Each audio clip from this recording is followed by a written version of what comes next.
seluruh utusan Allah memiliki sifat siddiq, artinya benar. Wadidduhu, sedangkan perlawanan daripada siddiq, al-kizbu, ialah kizib, artinya bohong. Wadalilu ala dalika, adapun dalil yang menunjukkan bahwasannya Rasul-Rasul Allah alaihi wassalam itu siddiq ialah annahum law kadzabu lakana khabarullah subhanahu wa ta'ala kadziban wa huwa al-alim. Annahum, sesungguhnya Rasul-Rasulnya Allah Ta'ala, law kadzabu, apabila mereka itu bohong, lakana khabarullah subhanahu wa ta'ala, maka buktilah berita yang disampaikan oleh Allah subhanahu wa ta'ala melalui Rasulnya kadziban, itu bohong. Bahwa sedangkan berita tersebut yang apabila bohong, muhalun, maka itu mustahil adanya. Penjelasan daripada sifat yang pertama yang dimiliki oleh seluruh Rasul-Rasulnya Allah Ta'ala adalah sifat siddiq, di mana tadi disampaikan materi kedua bahwa an-nabawiyat, yakni menerangkan tentang sifat-sifat kenabian, fayashtamilu ala ma yajibu lil anbiya wa ma yastahilu fi haqqihim wa ma yajuzu alaihim, di mana di dalamnya dijelaskan tentang apa-apa yang wajib bagi seluruh nabi dan rasul, wa ma yastahil, dan apa-apa yang mustahil fi haqqihim, pada haknya rasul, wa ma yajuzu alaihim, dan apa-apa yang yajuz atau yang jaiz pada haknya rasul. Sementara sifat wajib yang pertama yang dimiliki oleh para rasul itu adalah asyidq. Ma huwa sidqu, apa itu siddiq? Wa huwa mutabaqun khabaruhum lil waqi',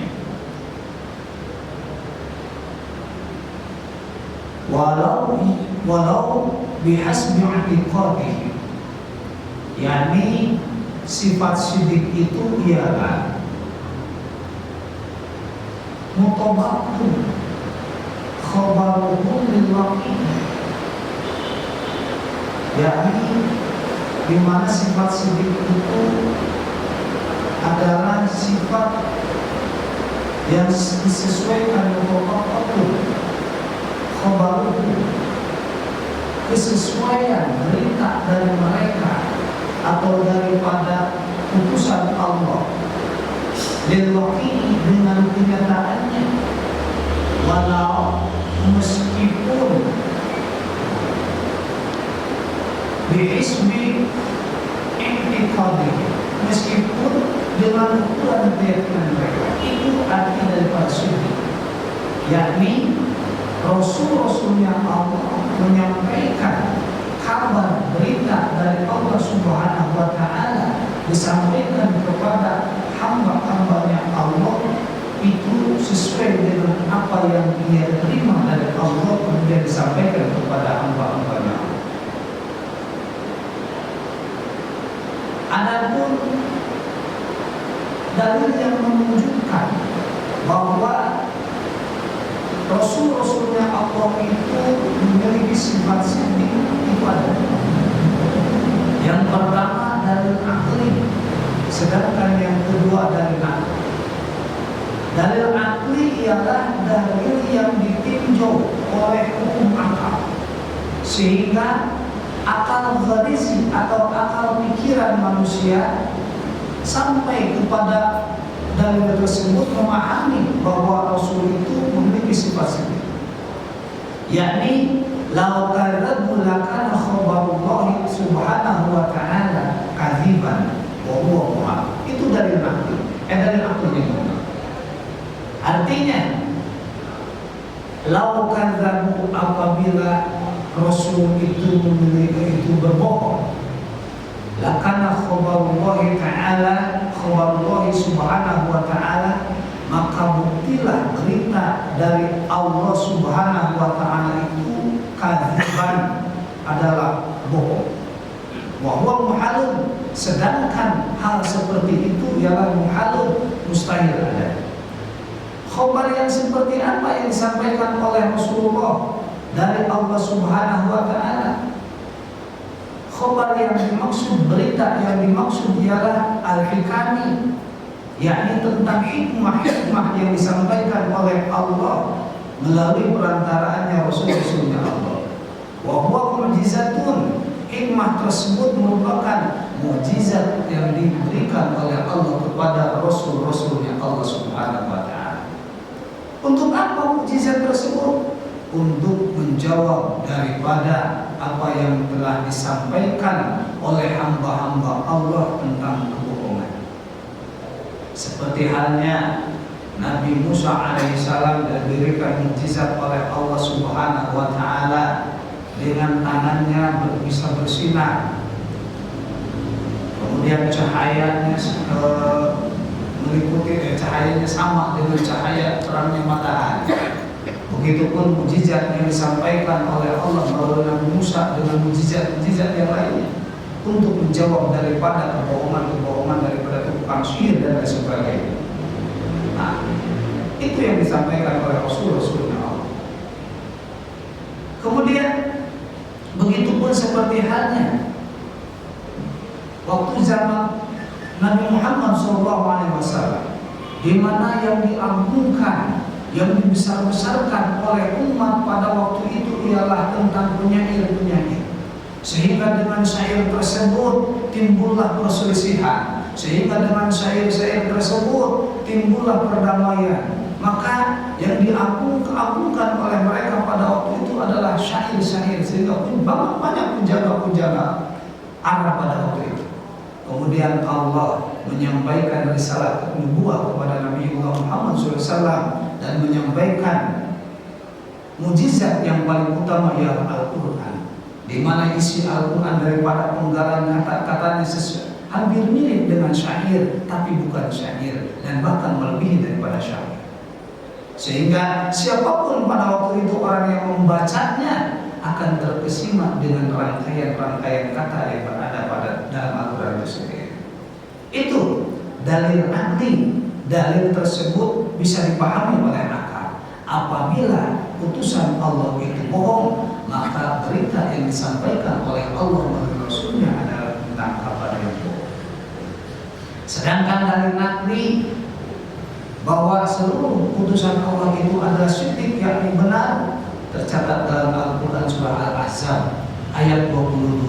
Walamma ra'al mu'minuna al-ahzab, dan ketika orang-orang mukmin melihat golongan-golongan mereka pada waktu perang Ahzab pada waktu itu, qalu hadza ma wa'adallahu wa rasuluh, mereka berkata hadza ma wa'adana Allah wa rasuluh, inilah yang telah dijanjikan oleh Allah dan Rasulnya kepada kita.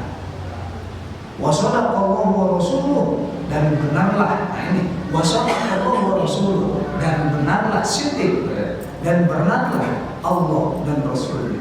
Wa ma zadahum, dan tidaklah bertambah kepada mereka illa imanan wa taslima, kecuali keimanan dan keislaman yang kuat kepada Allah dan Rasul. Ini dalil yang menunjukkan bahwasanya seluruh Rasul-Rasulnya Allah itu memiliki sifat siddiq, pada yang digarisbawahi dalam lafaz wa sadaqallahu wa rasuluh. Kemudian pendapat siddiq atau benar itu sendiri menurut para ulama terbagi ke dalam 4 bagian. Yang pertama adalah siddiq, benar sesuai dengan perkataannya, kemudian benar sesuai dengan i'tikadnya, dan begitu pun benar sesuai dengan perbuatan dan dengan kenyataannya yang sebenarnya. Itu adalah siddiqnya orang-orang mukmin, di mana orang-orang yang beriman kepada Allah membenarkan bukan cukup dengan iktikad dalam hatinya, namun dikeluarkan dalam lisannya, diucapkan, kemudian dibuktikan dengan dengan perilakunya, itu syirik. Sehingga syirik yang bersanding kepada utusan Allah, di mana utusan Allah berkata sesuai dengan apa yang dikatakan, apa yang difirmankan oleh Allah.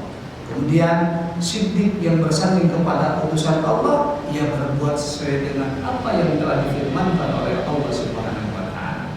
Sehingga pantas dalam sebuah hadis ketika Siti Aisyah ditanya tentang sifat Rasulullah, tentang akhlak Rasulullah, Siti Aisyah menjawab, kana khuluquhul Quran. Rasulullah itu adalah akhlaknya sesuai dengan Al-Quran.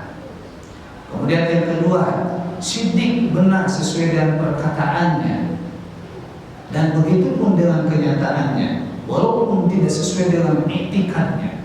Perkataan dan kenyataannya benar, sehingga ia dianggap benar dan dianggap beriman kepada Allah dan Rasulnya, namun iktikadnya tidak benar, namun tidak sesuai dengan iktikadnya, di mana ia mengatakan A, namun dalam hatinya tidak, maka ini adalah tergolong orang-orang yang munafik. Sehingga menurut Ahlus Sunnah wal Jamaah, bahwa siddiq tersebut yang bersanding kepada seseorang yang dimana perkataannya, kenyataannya benar, namun iktikadnya tidak benar, itu adalah orang-orang yang munafik. Maka diperjelas oleh Allah dalam surah Al-Baqarah ayat 8. Mereka berkata, amanna billah, kami beriman kepada Allah dan Rasul.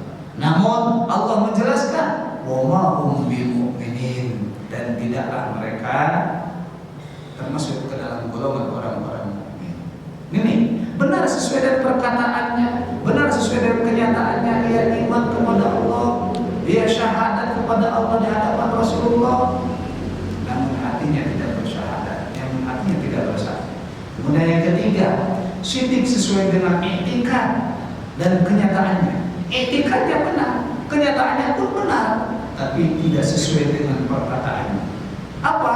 Seperti orang-orang mukmin yang diteror pada zaman kambing Nabi, yang seperti hanya Amr bin Yasir, di mana Amr bin Yasir dipaksa oleh Abu Jahal untuk membohongkan tentang kerasulannya Nabi Muhammad SAW.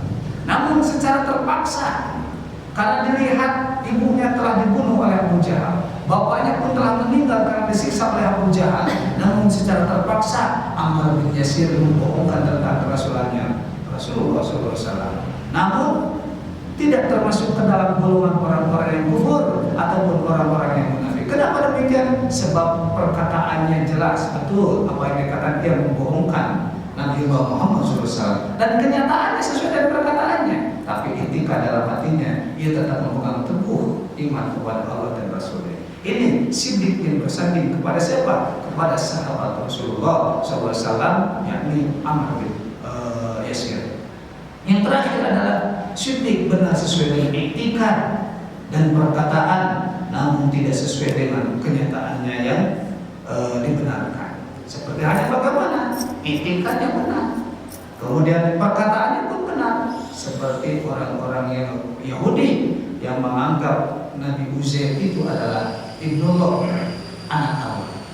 Namun tidak sesuai dengan kenyataan yang dibenarkan. Kenapa demikian? Sebab menurut aturan Allah dan Rasulnya yang disampaikan oleh Rasulullah, bahwasannya Allah itu tidak beranak dan tidak diperanakan. Sehingga iktikad daripada orang-orang Yahudi ataupun iktikad daripada orang-orang Nasrani yang mengatakan dan mengiktikadkan bahwa Nabi Isa itu ibnullah atau Uzair itu ibnullah, tidak sesuai dengan apa yang telah disampaikan oleh Allah dalam Al-Quran, surah Al-Kafirun, atau dalam Al-Quran surah Al-Ikhlas disebutkan bahwasanya Allah tidak beranak dan tidak diperanakan. Sehingga Allah membuat toleransi untuk mereka sebagai hamba-hambanya, toleransi dalam Al-Quran surah Al-Kafirun, lakum dinukum waliyadin. Itu yang bisa saya sampaikan mengenai pembahasan tentang sifat yang pertama yang bersanding kepada seluruh Rasul-Rasulnya Allah ialah siddiq, yakni benar. Sehingga kita sebagai umat muslim yang beriman kepada Allah dan Rasulnya wajib untuk mengiktikadkan bahwasanya seluruh Rasul-Rasulnya Allah itu memiliki sifat siddiq dan benar sesuai dengan apa yang telah disampaikan oleh Allah dan Rasulnya dalam Al-Quran, termaktub dalam Al-Quran surah Al-Ahzab ayat 22. Wallahu muwaffiq ila aqwamit thoriq. Wassalamualaikum warahmatullahi wabarakatuh.